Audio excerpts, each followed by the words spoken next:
Olá, alunos, tudo bem? Professor José Luiz falando. Sejam todos muito bem-vindos a mais uma videoaula da disciplina de Bioquímica Clínica para os alunos do curso de Farmácia. Atenção aos recados, por favor. Então, a nota da P1 já foi lançada e para fechar o semestre, precisamos agora da P2, tá? Então, a nota da P2 ela vai ser dada pela média de duas atividades que vocês devem realizar no portal do aluno, tá? São as atividades do dia 18/5 e a atividade do dia 1/6, tá? Então, é importante que vocês façam estas duas atividades, pois a média dessas atividades vai representar aí a nota da P2, certos? E todas as outras atividades já realizadas no portal do aluno, essas atividades irão compor a nota do EDP, certos? Muito bem, gente. E só para complementar esse recado relacionado às notas, para o fechamento do semestre, é importante que todas as atividades do portal do aluno sejam realizadas até o dia 10/6, tá? Então, aproveitem aí estes dias para estarem fazendo essas atividades do portal do aluno, tá? No começo do semestre, eu passei para vocês aí um cronograma com conteúdo aí da disciplina de Bioquímica Clínica, tá? E eu gostaria de falar para vocês, né, que esse cronograma que eu passei para vocês lá no início do semestre, ele foi aí totalmente cumprido, tá? Então, mesmo com essa situação vivenciada aí pelo coronavírus, que acabou aí comprometendo, né, as aulas presenciais, mesmo com essa situação, vocês não tiveram nenhum prejuízo aí relacionado aí ao conteúdo da disciplina, tá? E esta é nossa última videoaula, e eu gostaria de fazer essa videoaula fazendo uma revisão desse conteúdo que foi abordado no semestre, tá? E essa revisão que eu vou fazer com vocês, ela vai se dar sobre a forma aí de um questionário que nós vamos realizar agora, responder, né, em maneira conjunta, tá? Então vamos lá, gente. As primeiras questões estão relacionadas aí com a parte introdutória aí da disciplina, né, a bioquímica clínica. Então vamos lá, a questão 1. Então, qual o objetivo da bioquímica clínica? Lembram? Então, a bioquímica clínica, ela tem por objetivo aí a determinação de parâmetros bioquímicos. Quais parâmetros? Proteínas, carboidratos e lipídios, tá? Então, a bioquímica clínica, ela tem por objetivo determinar esses parâmetros nos fluidos biológicos, principalmente aí sangue e urina, tá? E através da determinação desses parâmetros, esses parâmetros eles vão ser aí utilizados aí, no diagnóstico, tratamento e monitorização e até mesmo prevenção de doenças, tá? Então essa é a importância aí da bioquímica clínica. Muito bem, gente. Na questão 2, é uma questão que fala sobre os métodos laboratoriais. Então, no laboratório de bioquímica clínica, são utilizados aí diferentes ou vários métodos laboratoriais, tá? E essa questão, ela traz alguns desses métodos, tá? Então, item A. Qual a técnica utilizada na separação dos componentes de uma amostra, os quais se distribuem em duas fases, uma estacionária e a outra uma fase móvel? Essa técnica ela é utilizada, aí, por exemplo, na quantificação da hemoglobina glicada, tá? Então, qual que é essa técnica? Alguém lembra? Resposta correta é técnica de cromatografia. No caso, é cromatografia líquida de alta performance, né? em que nós teremos essas duas fases, né? Uma fase estacionária e uma fase móvel, tá? Então, a cromatografia é uma técnica, né, que nós vamos ter a separação aí de diferentes compostos presentes aí numa amostra, tá? Item B. Qual a técnica baseada em reação química em que, ao se processar, gera aí uma energia luminosa, né? Ou seja, emite luz. Qual que é essa técnica? É a quimioluminescência, que pode ser utilizada para quantificar aí, por exemplo, hormônios. Tá?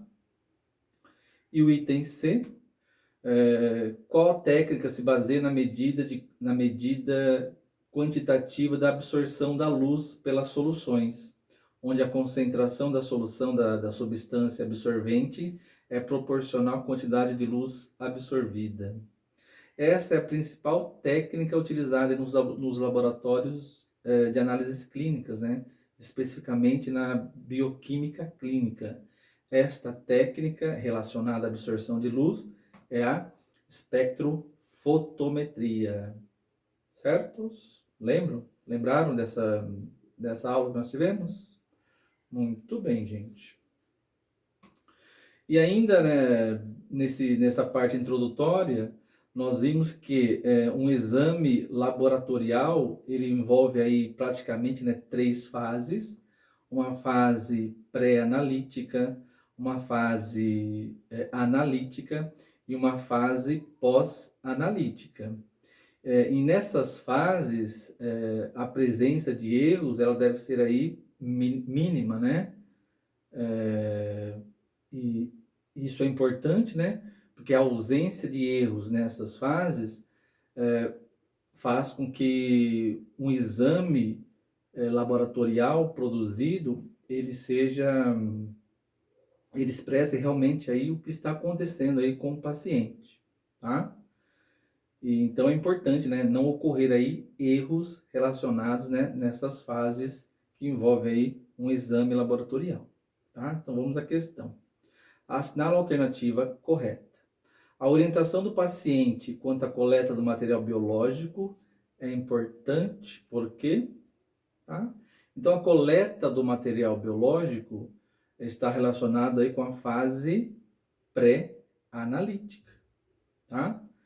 E a alternativa correta é a letra B, tá? Então, a orientação do paciente quanto à coleta do material biológico é importante porque evita erros de coleta que seriam adicionados à amostra biológica e que se refletiriam no resultado final da análise.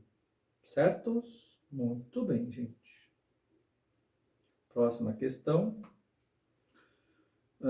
Ainda no laboratório de análises clínicas como um todo, nós temos também aí um conjunto de estudos e ações destinados a prevenir, controlar, reduzir ou eliminar riscos inerentes aí às atividades laboratoriais, tá?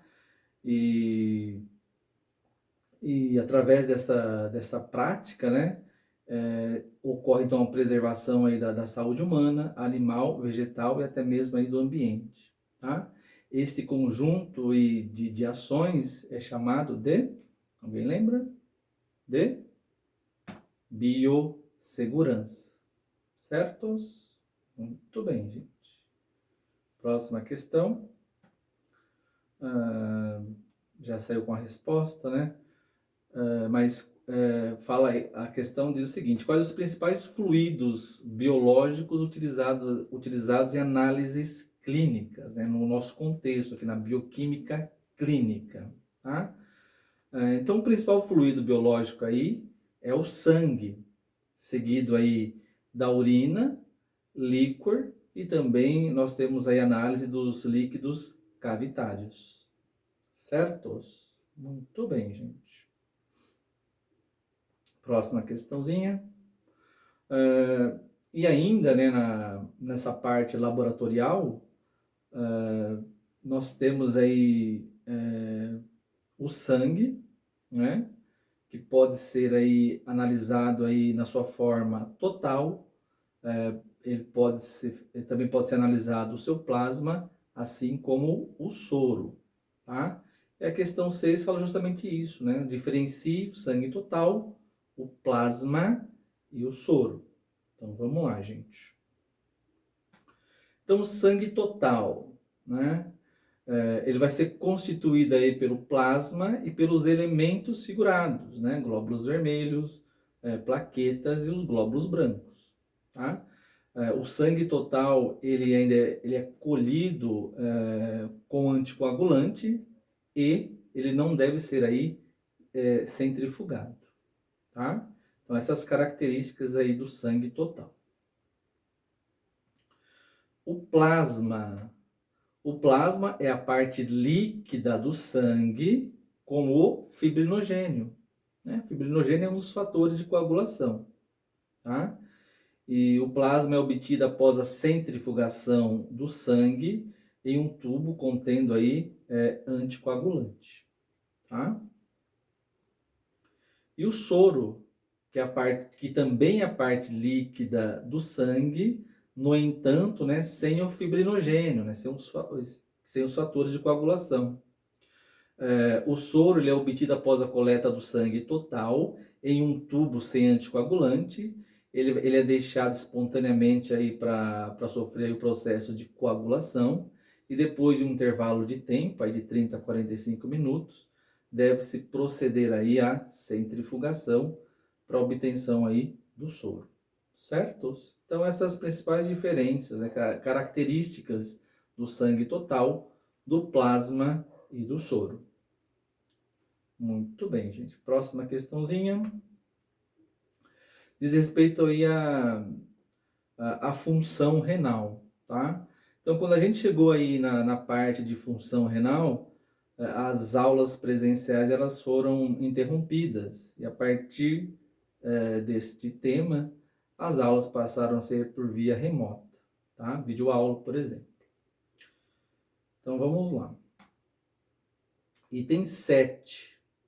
Questão 7, né? A taxa de filtrado glomerular é a quantidade de filtrado que se forma em ambos os rins a cada minuto.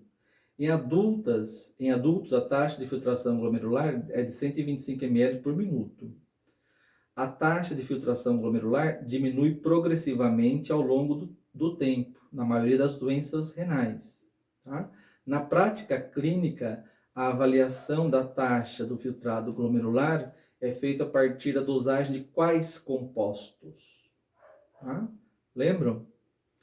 Os principais compostos que são utilizados aí para avaliar a função renal, né? Ureia e creatinina, tá? São os principais compostos. Muito bem, gente. E a 8, né, diz respeito aí sobre o exame chamado Clarence de creatinina, né? Então, o que é esse exame?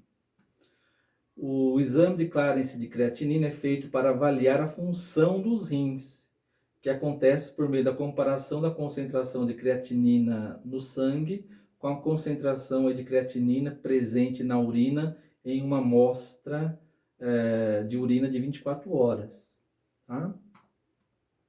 Assim, o resultado informa a quantidade de creatinina que foi depurada, ou seja, que foi eliminada do sangue vai estar presente na urina. Tá?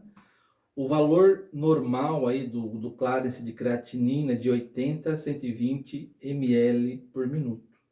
Tá? E valores diminuídos indicam então aí uma disfunção renal. Tá? Então esse exame ele vai ser útil para avaliar aí o funcionamento dos rins. Certos? Muito bem, gente. Próxima questão. Para assinalar a alternativa correta. E ainda nessa parte de função renal, né, nós comentamos aí sobre as tiras reagentes de urina, tá? Que são utilizadas aí em exames de urina rotina. Tá? Em exames simples de urina, como EAS, é comum o uso de tiras reagentes para avaliar qualitativamente as substâncias presentes ou ausentes, o que pode sugerir desde infecções graves a simples quadros, né, de desidratação. Um exame de urina EAS com nitrito positivo é indicativo do quê? Tá? Então, nitrito na urina. tá? Então, a urina normal, né, ela vai ter aí nitrato, tá? A presença de nitrito indica a infecção, a presença de bactérias, tá? As bactérias, elas vão transformar aí o nitrato em nitrito, tá? Então, a presença de nitritos é bem sugestivo para infecções causadas aí por bactérias, certos? Muito bem, gente. Próxima. Próximas questões aí estão relacionadas aí com o diabetes. Então, vamos lá, gente. Para assinalar a alternativa correta, né? O diabetes tipo 1 é classificado como, né? Então, nós temos aí praticamente, né, dois tipos de diabetes. O diabetes tipo 1 e o diabetes tipo 2, tá? No diabetes tipo 1, ele vai ser caracterizado aí pela destruição das células beta-pancreáticas. E essa destruição vai provocar aí uma deficiência total do hormônio insulina, tá? O diabetes tipo 2, a pessoa ainda produz insulina, né? As suas células beta são funcionais. Então ocorre uma produção de insulina, só que essa produção aí é uma produção inadequada e associado a isto, as células são resistentes também à ação da insulina, tá? Então essas são as características desses dois tipos de diabetes, tipo 1 e o tipo 2, tá? No caso específico da questão, ele quer saber aí as características, né, do diabetes tipo 1. E a alternativa aí que vai melhor definir o diabetes tipo 1 é a alternativa C, né? Destruição das células beta pancreáticas, levando aí a deficiência total da produção de insulina. Certos? O que mais, gente? A 11, né? Também nas questões relacionadas ao diabetes. Então, uma mulher portadora do diabetes tipo 2, em tratamento médico, ao realizar alguns exames laboratoriais para acompanhamento, verificou-se uma glicemia de jejum normal, tá? Glicemia de jejum normal. Porém, o valor da hemoglobina glicada revelou-se significativamente acima do percentual recomendado, tá? Então, qual que é a característica dessa questão? Então, nós temos aí duas técnicas laboratoriais, né, utilizadas aí para o diagnóstico e monitoramento do diabetes, que é a glicemia de jejum e a hemoglobina glicada, tá? Então, a hemoglobina de jejum, ou até mesmo a glicemia capilar, elas vão informar a glicemia da pessoa em um determinado momento, tá? Vai refletir a glicemia de um certo momento, tá? Diferentemente da hemoglobina glicada. A hemoglobina glicada, ela é um exame, né, em que o resultado expressa aí uma média da glicemia dos últimos 3 meses, tá? Então é um exame que avalia a glicemia média dos últimos 3 meses, tá? Então, embora a pessoa faça o controle do diabetes através da glicemia capilar, por exemplo, e naquele momento ela tem um resultado normal, tá? A glicemia capilar, então ela vai refletir a glicemia daquele momento, tá? Mas ela não vai informar aí um valor de glicemia dos últimos dias, por exemplo. Quem faz o exame responsável por avaliar a glicemia aí dos últimos meses, dos últimos 3 meses, é a hemoglobina glicada, tá? Então nós temos aqui uma série de alternativa, né? Que vai tentar explicar o significado aí da hemoglobina glicada alterada, tá? E a melhor resposta nós vamos ter aqui na alternativa D, né? Neste caso, a mulher deve ter aí apresentado episódios frequentes de hiperglicemia nos últimos 90 dias, nos últimos 3 meses, tá? Então é importante vocês terem isso em mente. O exame de hemoglobina glicada avalia a glicemia dos últimos meses, dos últimos aí 60, 90 dias, tá? Muito bem, gente. E a 12, né, só para complementar essa informação, os 3 principais exames laboratoriais utilizados no diagnóstico do diabetes são quais? Já falamos aqui de 2, né? Que é a hemoglobina glicada, a glicemia de jejum, e tem mais um outro exame, que é o teste oral de tolerância à glicose, tá? Então, essa resposta nós vamos ter aí no item C, certos? Muito bem, gente. As próximas questões aí estão relacionadas aí com a enzimologia clínica, né? As enzimas, o uso de enzimas aí que serão úteis para o diagnóstico de vários tipos de doenças, tá? Então, a enzimologia clínica refere-se à aplicação dos conhecimentos aí das enzimas na prática clínica relacionada ao diagnóstico, prognóstico, até mesmo na terapêutica de vários tipos de patologias. A presença de enzimas na corrente sanguínea serve como indicativo aí de vários tipos de doenças, tá? No caso específico da questão, ela está relacionada aí ao fígado. Vamos lá, então.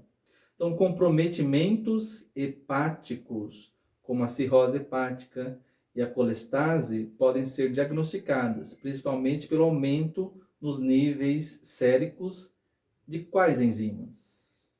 Lembram? Ah?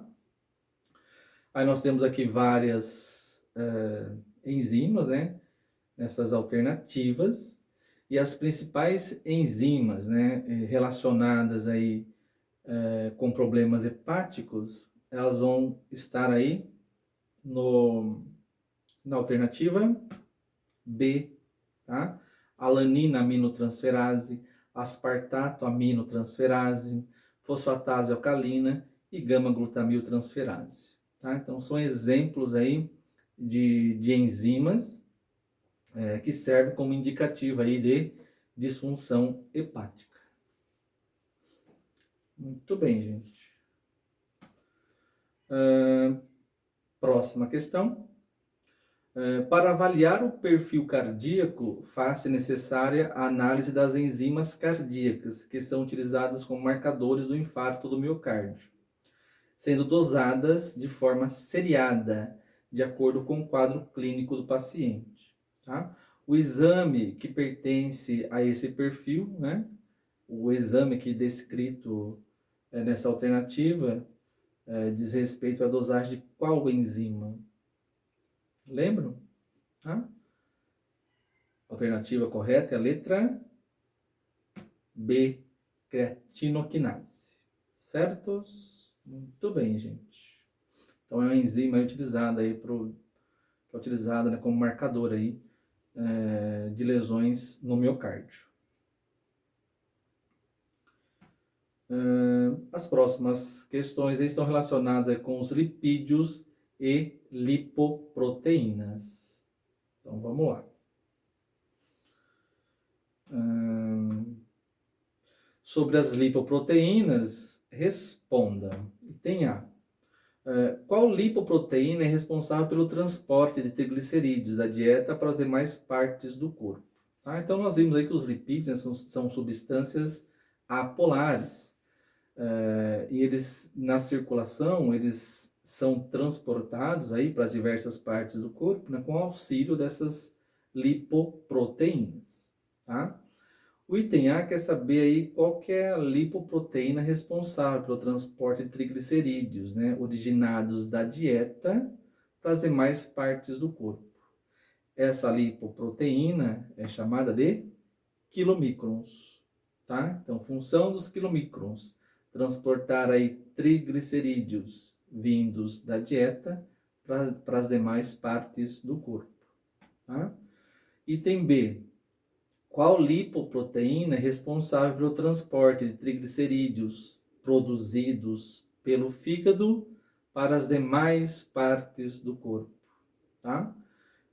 Lembram dessa lipoproteína? Ela é chamada de VLDL, ou lipoproteína de muito baixa densidade, tá?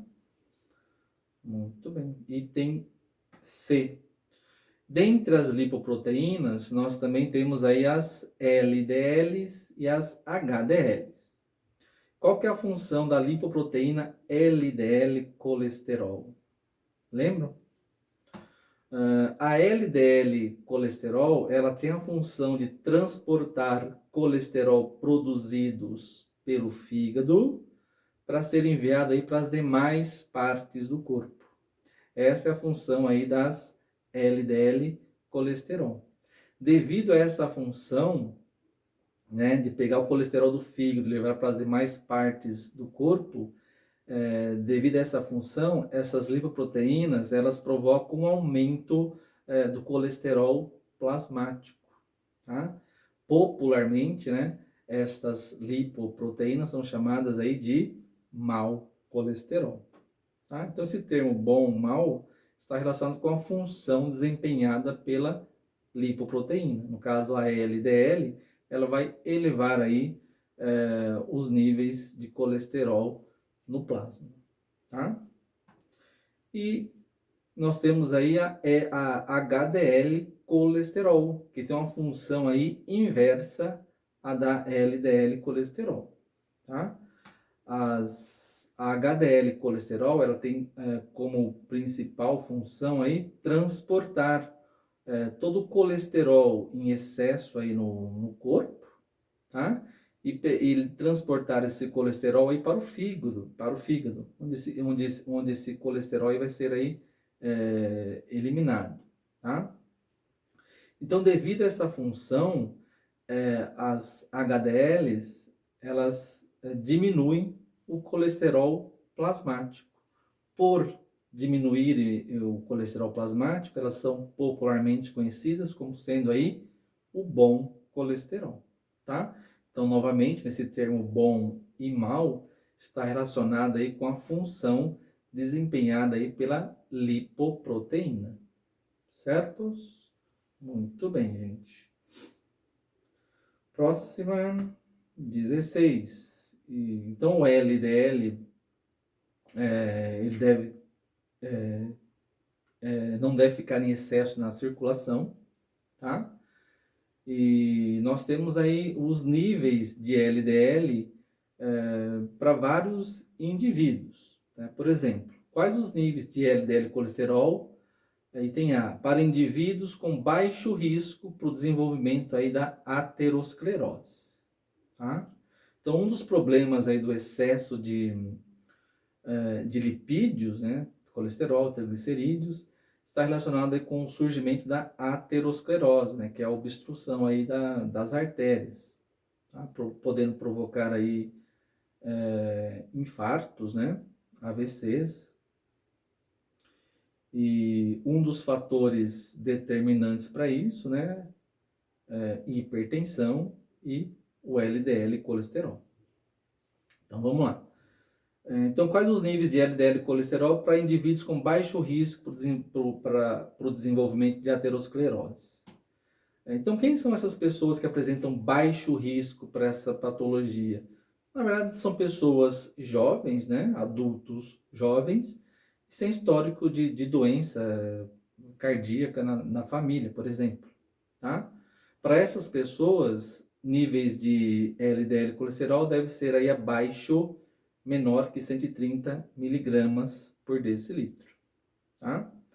Item B. Quais os níveis de LDL colesterol para indivíduos com risco intermediário para o desenvolvimento da aterosclerose? Então, quem são esses indivíduos com risco intermediário para o desenvolvimento dessa doença? Normalmente são tabagistas, obesos e hipertensos. Para essas pessoas, né, o valor aí de LDL deve ser abaixo de 100 miligramas por decilitro. Tá? Para pessoas sabidamente diabéticas, o valor de LDL colesterol deve ser aí menor que 70 miligramas por decilitro. Tá? E para indivíduos, né, que já apresentam obstrução aí de artérias, o valor de LDL colesterol deve ser aí abaixo, menor que 50 miligramas por decilitro. Certo? Muito bem, gente. As próximas questões estão relacionadas aí com a hemostasia, né? A hemostasia é a resposta fisiológica normal do corpo para a prevenção e interrupção aí de sangramentos, né? E hemorragias, tá?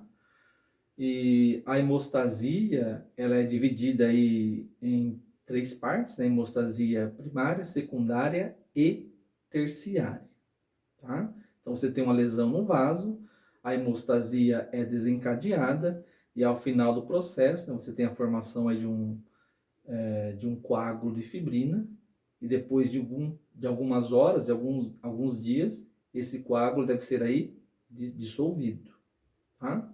Então, essas são as etapas normais aí relacionadas à hemostasia.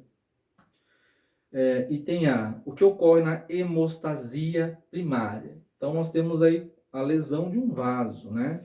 Quando o vaso é lesionado, o primeiro evento aí que ocorre é a vasoconstrição e uma agregação de plaquetas no local aí do vaso lesionado. E essas plaquetas, né, vão formar aí uma primeira estrutura que vai estancar aí o sangramento, né? A perda de sangue. Essa estrutura aí é o tampão plaquetário, tá?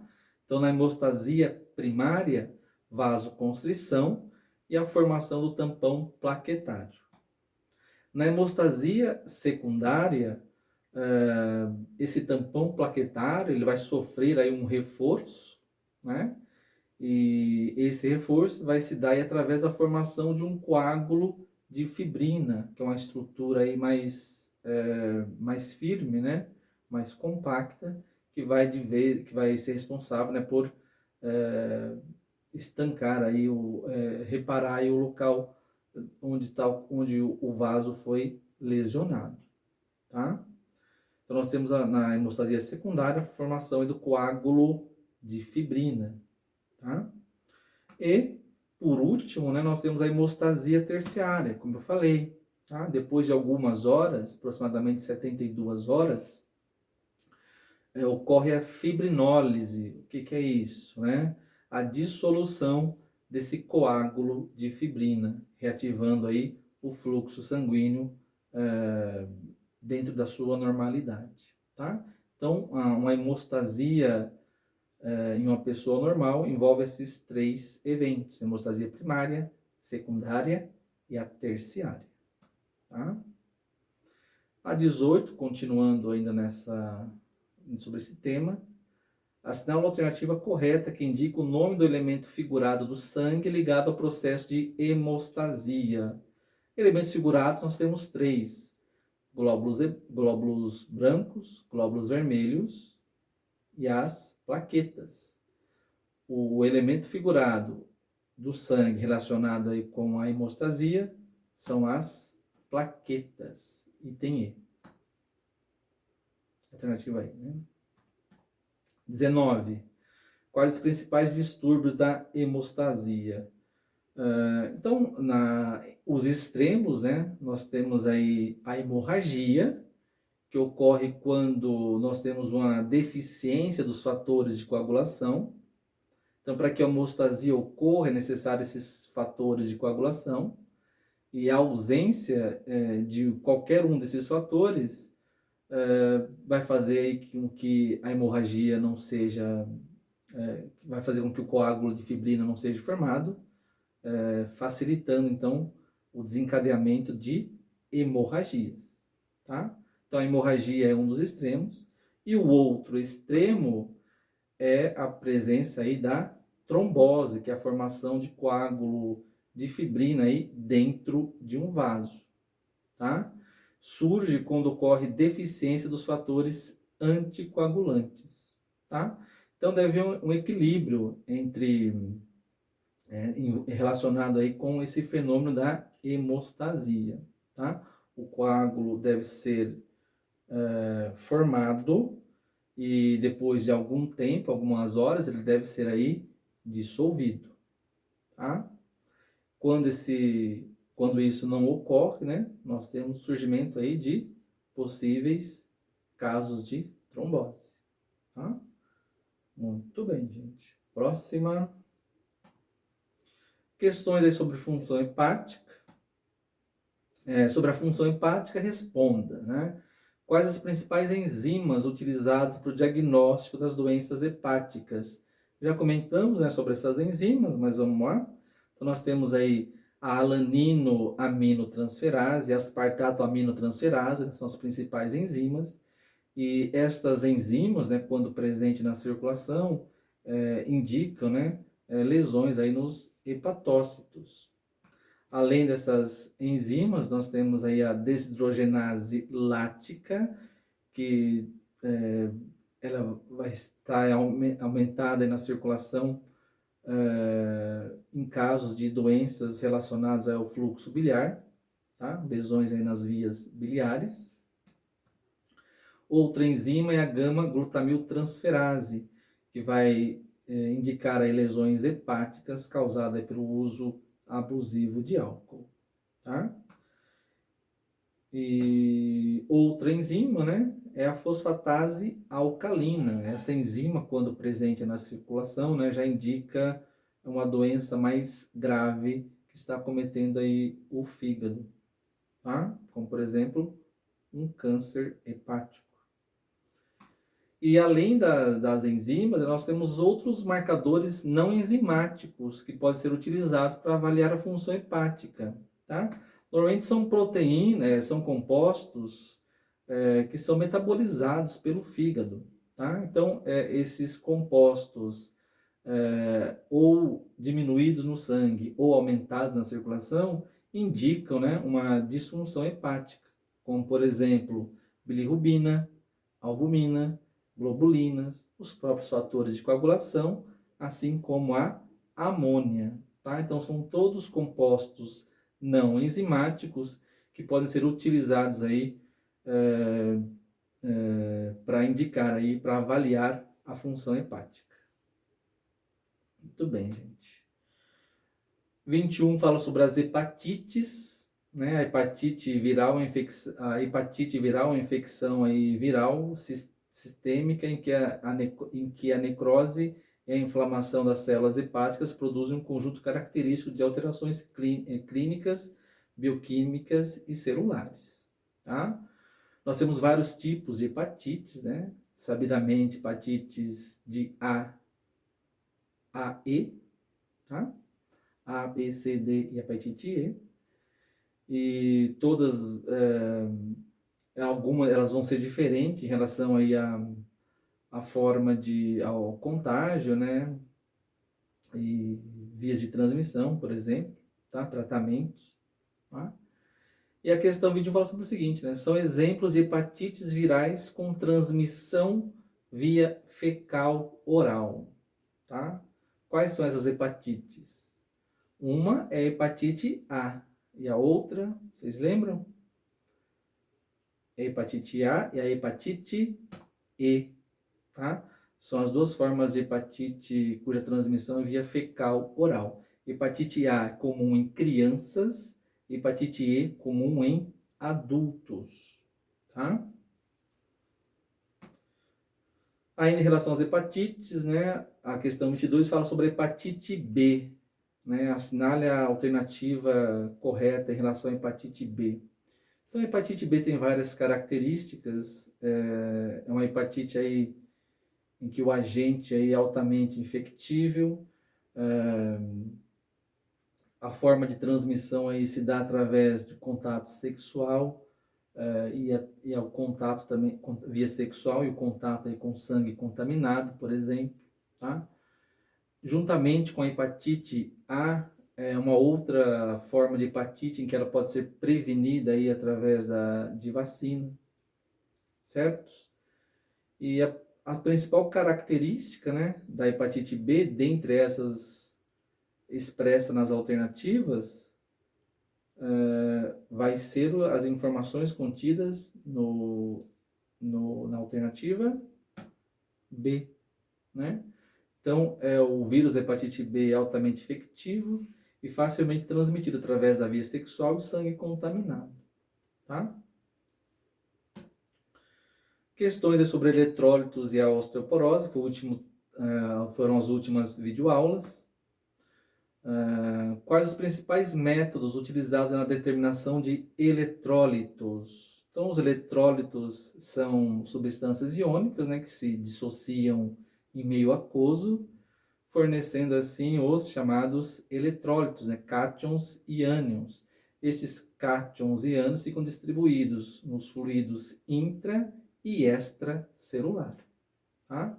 Eles podem ser determinados através da técnica de fotometria de chama, eletrodo íon seletivo, método enzimático e através até de maneira indireta, através da gasometria arterial, tá? Muito bem, gente. 24. Assinala a alternativa correta. As principais alterações bioquímicas no paciente com síndrome de Addison. Então, a síndrome de Addison vai ser caracterizada aí quando o indivíduo vai produzir pouca aldosterona e cortisol, tá?